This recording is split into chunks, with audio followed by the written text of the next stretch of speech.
This is Pat McGrath's Mothership 1 palette, and I like this palette, but I only really keep it around because I love one shade in it, and I've been on a journey to dupe that shade, and it's this shade right here, which is called Lilac Dusk. This gorgeous, you know, dusky lilac, and it's interesting. I just feel like it's kind of hard to find this color. I'm going to swatch it on this arm, and then we will swatch all of the other shades on the other arm one by one that I've bought to try to dupe it out.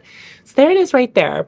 I feel like for some people this wouldn't look like much, but I really enjoy this eyeshadow. It's like, for me, the reason that this palette has kicked around so long is because I've just enjoyed using that. I have bought a couple of eyeshadows to try to dupe it. I do think I've successfully duped it, at least in color. I don't know if it has the same amount of sparkles, but we'll go through each of them one by one. Let's start with this. This is the Bobbi Brown Longwear Cream Shadow Stick in the shade Dusty Mauve. On Sephora's website, it's called a shimmering lavender. In the imagery online, I'll post the real imagery on the screen for you so you're not looking at this reflection. It looked kind of close. In real life, it's not really close at all. It is even warm for, I think, being a mauve. So there are the two shades next to each other.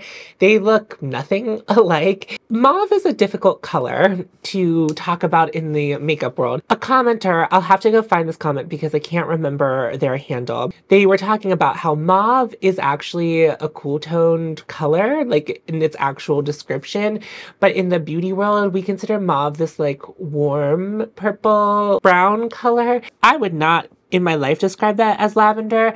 I feel like there maybe is a bit of a lavender sheen on top, but I feel like it's not even like purple feeling. Like, it's a pretty color, but it's not at all this. The Bobbi Brown eyeshadow sticks I think are very nice. This is it's the second time I've tried one. I got one whenever I worked at Sephora in gratis. I think it's a really beautiful formula. This is like a color that I still think is very, very pretty.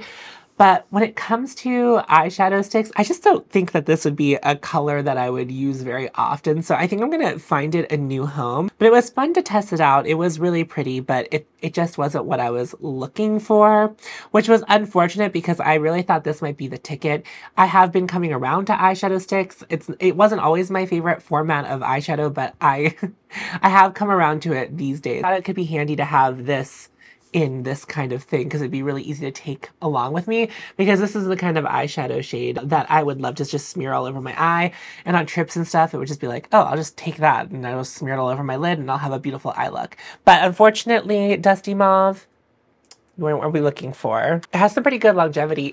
I'm trying to rub it off with some micellar water, and it is taking a little bit of effort just to prove to you that it is a nice long wearing eyeshadow. So next up, this is from Hourglass. This is one of their single shadows. It is in the shade Fog, which is one of their metallic shades. And I feel like whenever you look at it in the pan, it's a little bit more promising than what we got from Bobbi Brown, but it kind of essentially is the same color as the one from Bobbi Brown. It definitely is more purple. Like, I did talk about how that Bobbi Brown shade definitely felt like it was a brown with a little bit of a purple sheen. There's certainly more purple to it, and I think when the light is reflecting off it, it can get kind of close-ish, much closer than the last one. But as you can see, it has a beautiful metallic sheen. I would say the Pat McGrath shade has more sparkle to it than the one from Hourglass, which is definitely more of a straightforward metallic shade where it's like really finely milled. There's a lot of particles in there, but it's like they're so close together that you don't get the pieciness that you would get out of a shade like this one from Pat McGrath. It's such an expensive eyeshadow. This is more for me to see if I would even like the shadow. The Hourglass eyeshadows are pretty firmly pressed, at least this one is. It doesn't make it really hard to get pigment out of. This is certainly the kind of eyeshadow I would probably apply with a finger, so I would be able to get something like that whenever I use it.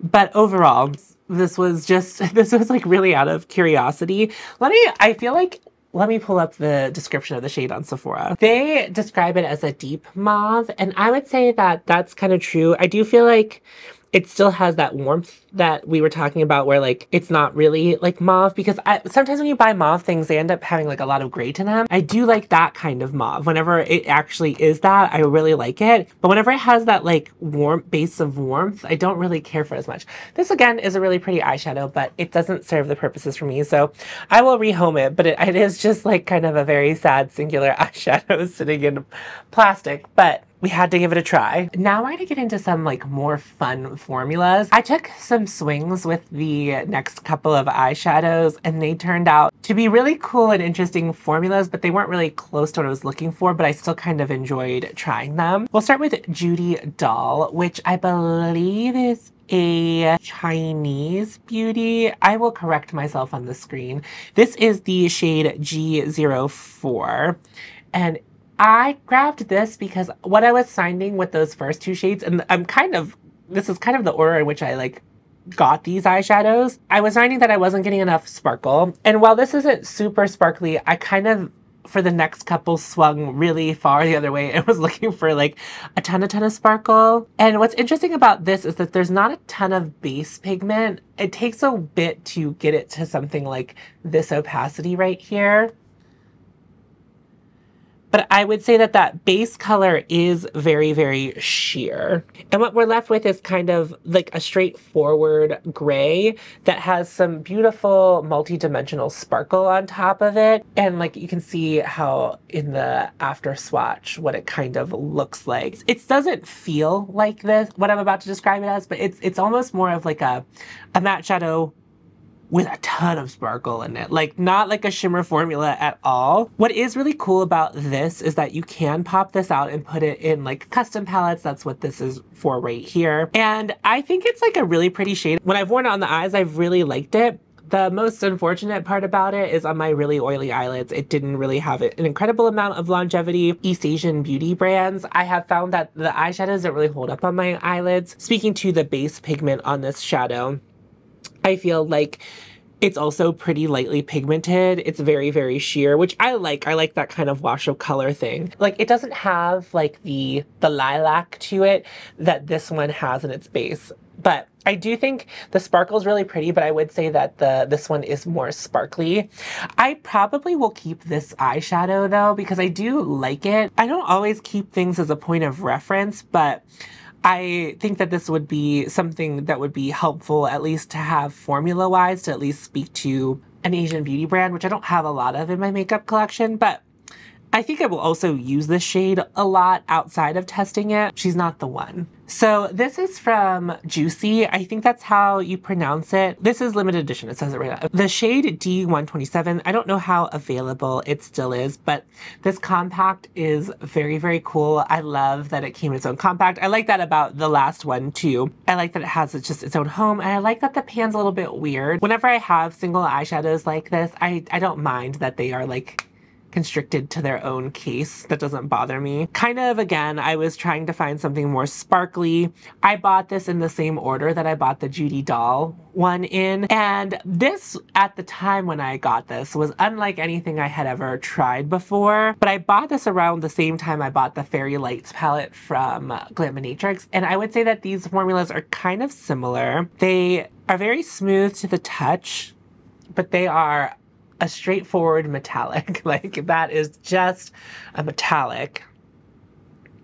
It is so blinding. It is so pretty. When I talk about the Glamminatrix palette, the Fairy Lights formula, I think that they make other shades in that formula. They just don't sell that palette anymore. So metallic like this because it's so many shimmer particles kind of all very, very close together to get that. Where I feel like in a lot of metallic formulas, it's like a satin base with, but like it almost just feels like this is pure shimmer with almost no pigment underneath.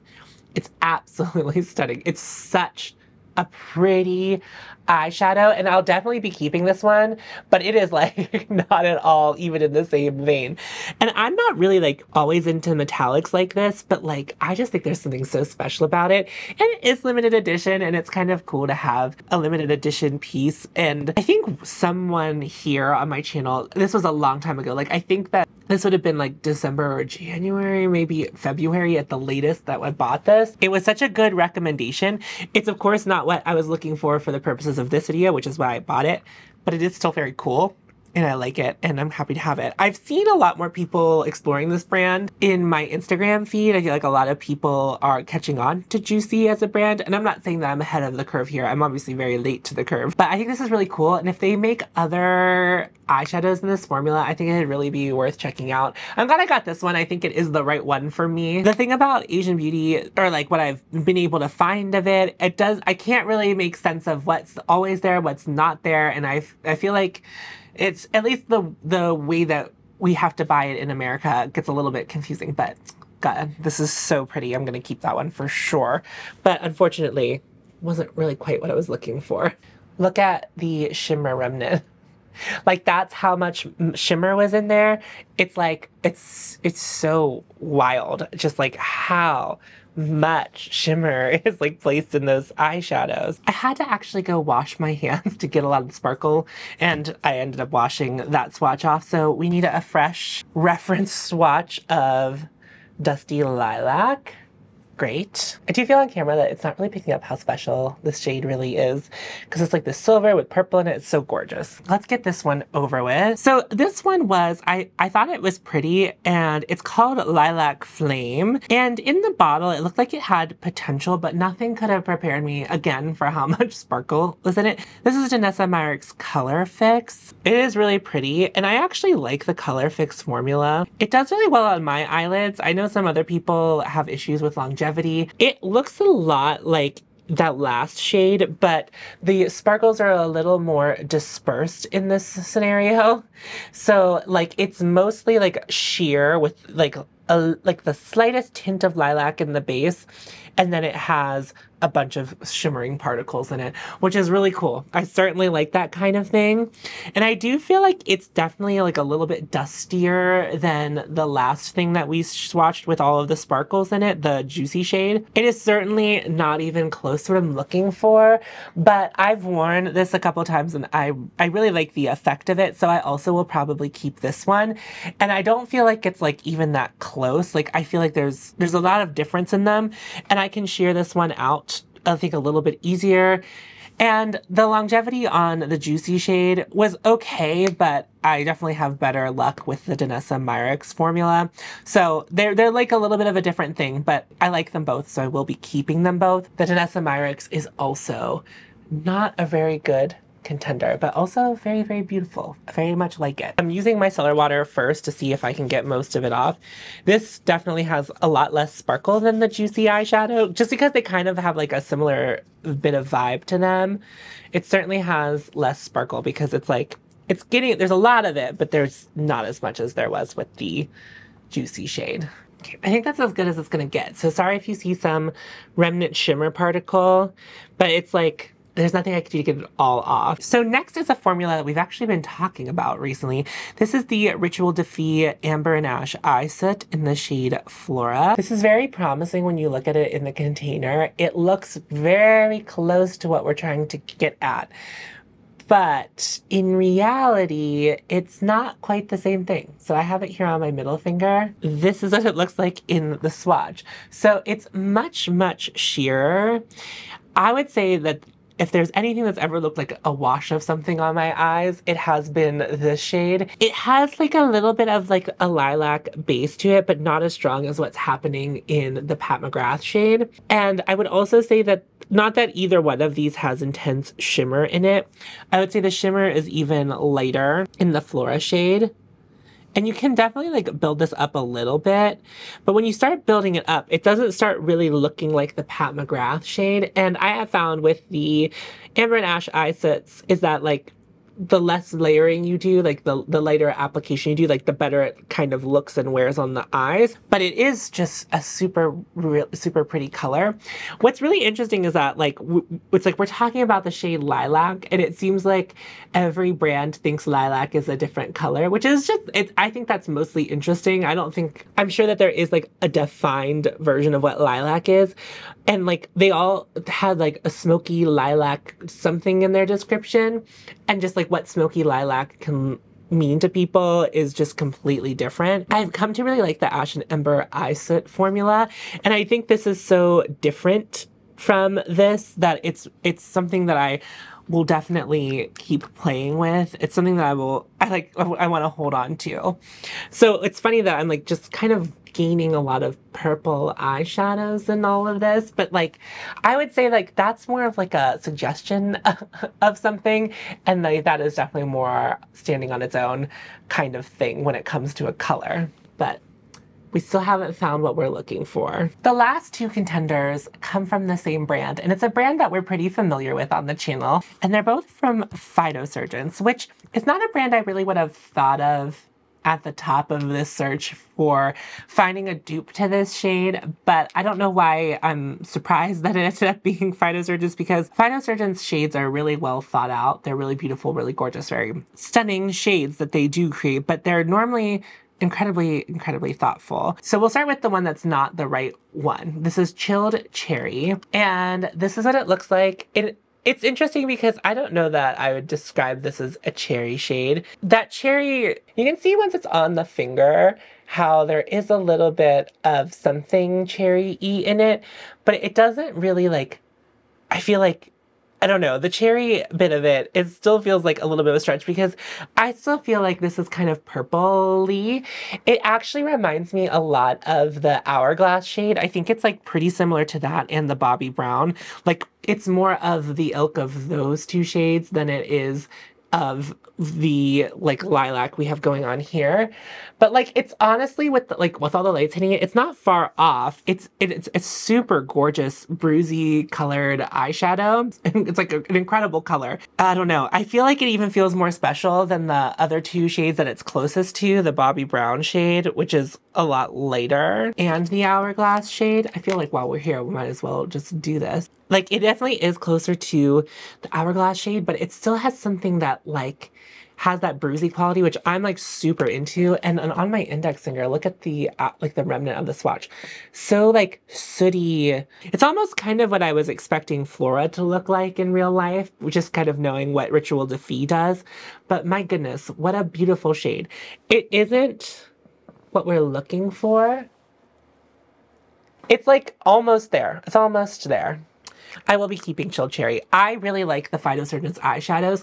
A lot of the shades that I have a lot of sparkle to them. This is more of like a satin finish, and they hold up pretty well on my eyes. If I use a primer, they last a little bit longer, but like honestly, just like I said about, I think it's kind of the way with most formulas. The thinner the application, the better it's going to wear. Once you have like a little bit of layering going on, it's more inclined to get gunked up. But I love the Phytosurgence eyeshadows. They're very stunning. These are no exception to my experience with their eyeshadows. So the winner of this whole thing is Pewtered Pine from Phytosurgence. Pewter rings true, but pine, I guess I think of green. So this shade name has always been like a little bit strange to me, and which is why I probably would have never thought of it. I do think that someone did suggest looking at Phytosurgence when I was starting the process of duping this out. In the pot, it looks a lot like the one from Rituel de Fille. Like, so super promising, but also with my experience with the one from Rituel de Fille, I know that that can be misleading. So here's the swatch on my finger. It still continues to be promising. And then here it is on my wrist. It is essentially a dupe. The biggest difference is the shimmer particles in the Pat McGrath shade. They're not really in the Phytosurgence shade. They're not in Pewtered Pine. So that's like the only thing it's lacking, but I really love the shade. It's no news to anyone that I like sparkle toppers. So if I really wanted to take this to the next level, I could top it with the Danessa Myricks Colorfix and have something like much more intense. There's eyeshadows I have that I could definitely like add a little something to it, but it is it is the color. There's the Aftermath swatch. Let's get some of the Pat McGrath shade right next to it. It's like definitely like a more intense version of it, but like it is essentially the same thing. It's like there's like a hair of difference, right? I think if you're really getting down to it, you might see some differences in it, but those differences aren't important to me. Like they very much read very similar to me, like almost exactly the same. And that's really cool. And I'm glad I was able to dupe this shade. I really like this shade. Something that I'm being more conscious of as I'm like navigating the beauty space, as I receive more PR, as I buy more things to review, is like space is pretty important to me. And there's no point in keeping a whole eyeshadow palette for one gorgeous shade. I do think this palette as a whole is really beautiful, as I said at the top of the video. I just don't need this whole thing in my collection. And in fact, now that I can say goodbye to this with my Pewtered Pine here with me, it's like I'm gonna have so much space in my drawers because this is the only thing that's gonna be there. Now, did I find some other beautiful things along the way that I'm going to keep? I sure did. These are also going to get love in my collection. They all are going to live in the part of my drawer that I'm the most frequently reaching in for whenever I do decide to wear eyeshadow. So these are going to get a lot of play in my makeup collection. I very rarely was choosing to use my Pat McGrath Mothership palette. That has a lot to do with a lot of things. Like I feel some kind of way about the direction the brand has taken in the last couple of years. I think they're really boring. And also just like, I don't use eyeshadow palettes like I used to. Like they're not the thing that I reach for whenever I'm doing an eyeshadow look. And so while I knew that this was here, I was just very rarely reaching for it. So now I basically have it as its own thing in Pewtered Pine. And then I now have these other gorgeous single shadows that I will get to incorporate into looks as well. So I'm very excited about it. I'm not sure what I'm going to do with the JudyDoll shade. I'm also keeping Chilled Cherry. In fact, I'm keeping all of them except for two. So I'm going to get rid of the Bobbi Brown and the Hourglass. That's what I'm getting rid of. And who knows, over time, like these might leave my collection. Like I'm not 100% sold on the JudyDoll one, like I said. I feel like these kind of are very similar, and I do prefer the Danessa Myricks one. And honestly, you know what? I'm just gonna do it. I'm not going to hold on to this one. I don't think I'm going to use it, but I will use Chilled Cherry because it's really cool. And then, yeah, that's it. Pewtered Pine, the official dupe for Dusky Lilac on my channel. And I'm really excited to have found it. And now I'm excited to move along from it because all of this stuff was in my testing drawer for like the better part of this year. And I'm excited that I can find a new home for this palette, this gorgeous palette, and I can just move on from it. Anyway, if you are new to my channel, thank you so much for watching. I would love to have you subscribe. This is a lot of what I do on my channel. I'm trying to be very discerning about the makeup that I keep, the makeup that I'm buying, what I invite into my makeup collection. I just try to be very mindful, and I'm not even trying to like, you know, use the meme in this description, the very mindful, very demure. That's not what I'm saying. I'm just trying to be more mindful. I want to help myself and help you build the habit of being more discerning about the makeup that we're buying, the clothing that we're buying, the fragrances that we're buying. So if that sounds good to you, I would love for you to subscribe. Make sure you like this video. I'm on Patreon and I have channel memberships. If you're into that sort of thing, you can check that out in the links down below. I do additional content over there, and it's just a different way to support me, not necessarily a better way to support me. Check that out if you're interested in it, but there's no pressure to join. I'm just very happy that you are here. In my pinned comment, I have a link to help a family in Gaza. If you have the means to do that, please do that. And I've also linked Operation Olive Branch. If you want to search through that, that's where I resourced that. Thank you so much for watching this video. Remember to follow your hope, and you will find me. I will see you in a video very soon. Go forth. Tits out.